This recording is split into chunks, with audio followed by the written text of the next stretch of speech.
I've been here for a year now. How's it going? Great. Love the valley here and love the winter weather here for sure. Where did you come from? I moved here from Cincinnati, Ohio. Yeah, and love the escaping from the snow. Big difference. Yes. And you were in the aviation industry before that? Yep, I've been in aviation for about 26 years. I worked at airports like St. Louis Lambert International in Missouri and Cincinnati, Northern Kentucky International in actually Kentucky, and other airports in Miami, Orlando, Phoenix. But yeah, I came here definitely from Kentucky. And you're settling in well? Very well, yep. Love being here in the valley. The team is great here at the airport, so they welcome me with open arms. So it's an amazing experience so far. So many of the cities in the valley have their state of the city address, especially at the beginning of the year.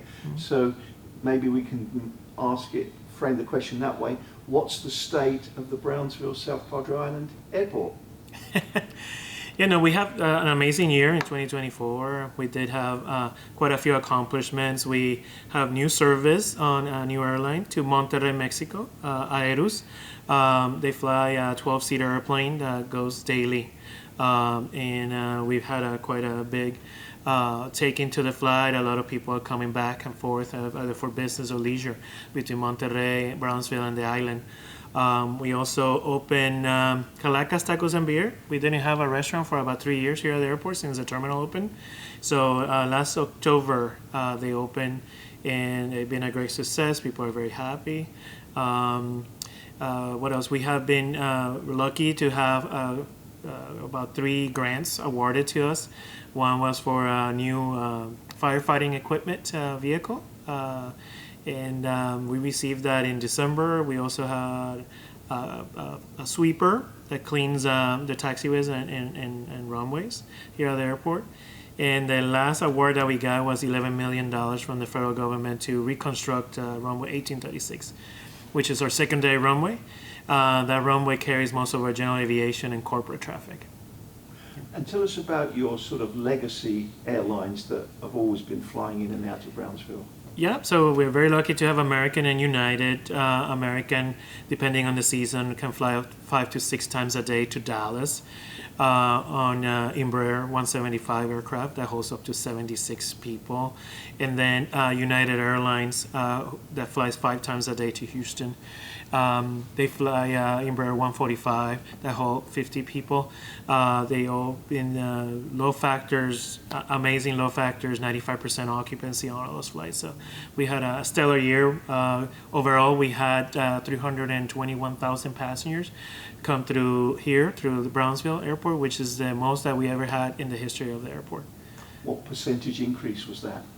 Well, it was about 15% year over year from 24, sorry, it's 24 to 23. But prior year to that, we had 30% increase. So it has been pretty steady from prior to COVID. We actually recovered from COVID in 2022. Those passengers that fly to Houston and Dallas, is that mostly the business community or a mixture of business plus tourism? Yeah, definitely it's a mixture. We do have a lot of business travelers thanks to SpaceX and the Rio Grande LNG development. But the reality is that a lot of visitors choose Brownsville because of the proximity to the island for leisure, and then for proximity to the businesses, right? And there's also a lot of international commerce between Brownsville and Matamoros, and so a lot of people choose to fly to Brownsville to be able to cross over and do business in the Mexican side. So a lot of mixture here at the airport. So we continue to grow the demand for choosing Brownsville, but it's mostly about convenience and closeness. Yeah. And going back to the airline that's flying to Monterrey, it only takes about 3 hours to drive. So what do you put that down to, that there's popularity for flying to Monterrey as opposed to driving? Right, so it only takes 45 minutes to fly to Monterrey. compared to the 3-hour drive. Now, I mean, coming back into the U.S., there might be a little bit of delay at the border.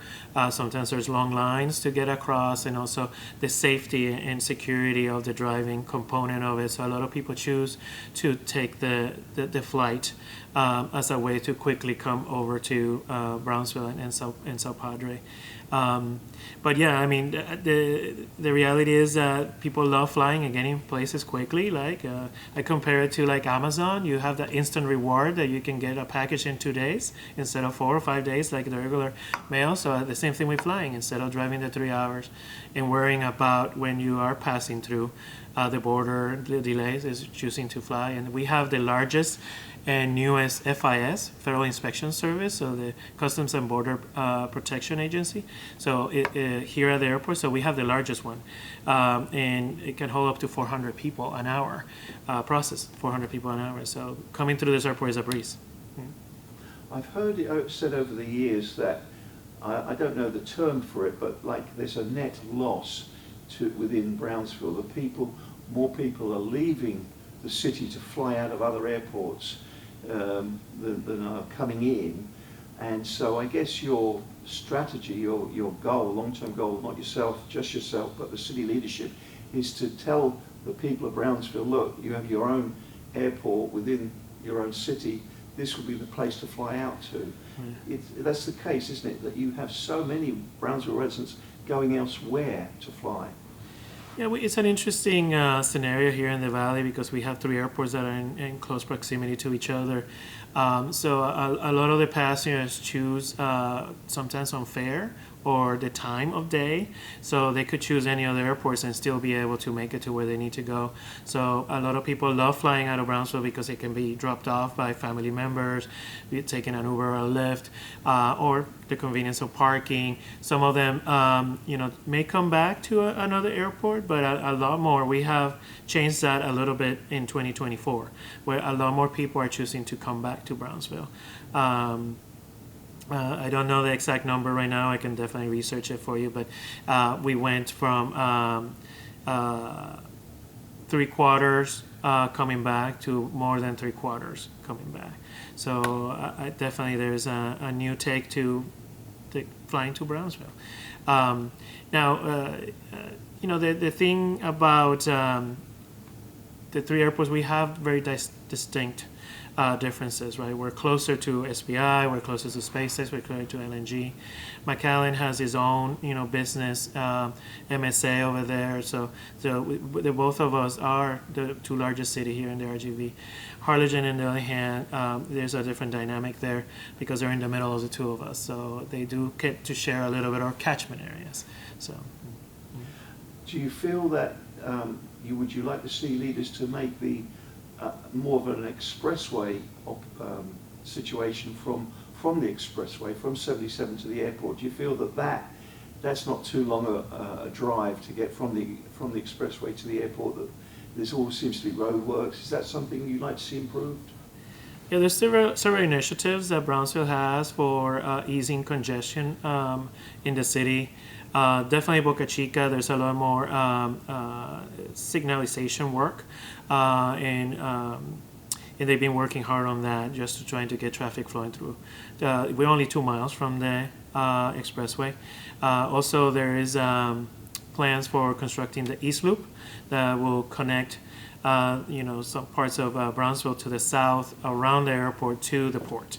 So I think also that will help relieve some of the congestion and bring people faster to the airport. I know when the expansion plans for Brownsville were announced a few years ago and that investment was made by the city, the criticism, the complaints maybe from other communities was that you're being sort of bankrolled as an airport by the city, it's by the taxpayers, that left to its own devices, the airport doesn't really pay for itself. You don't have enough flights in and out, and so it's done. The big investment that was made was obviously a long-term investment, but everything is being sort of bankrolled by the taxpayer, and you're a long way to go to repay all those, to repay that investment before you make a profit. Is that a fair point? Yeah, I don't think so. Most of the terminal was built by federal grants. The FAA gave $35 million to the construction of the terminal. The economic impact of the airport is just an amazing thing for any community, especially Brownsville. So any investment that the community made towards building the terminal is already paying off. People come to Brownsville to do business. SpaceX, 200 suppliers. They have to come to this area to be able to make that Starship make it to orbit. So I think having a robust infrastructure attracts airlines, and definitely the airport that we had before couldn't do that. So the investment in this terminal is paying off by retaining the airlines that we have, having larger aircraft, having now an international airline again, because we used to have Aeromexico fly out of here. Now we have Aerus, and there's a lot more airlines that are starting to look at us seriously about serving the community where they're at instead of having them drive to another airport nearby. And I guess when you develop your strategic plan, your long-term goals, plans for the future, the fact that Brownsville's getting mentioned nationally as one of the fastest growing communities, and there's just so much interest in Brownsville and investment coming into Brownsville, that makes your job easier to plan for the future. Yep, definitely. I think since I started here, when I go meet people and I say where I live, where I'm from, and I say Brownsville-South Padre Island, they do recognize it either by the island and the leisure or by the industry that is developing here, which is space exploration. So that has been definitely a drastic change from where I started to now. Elon Musk, right, having his investment here in Brownsville is putting definitely the Brownsville on the map. So, do you feel that the airport can benefit with Brownsville becoming more interested in aerospace and space exploration, that there's a symbiotic relationship here where the airport can be associated with aerospace and space aviation, and your airport can market yourself because of that?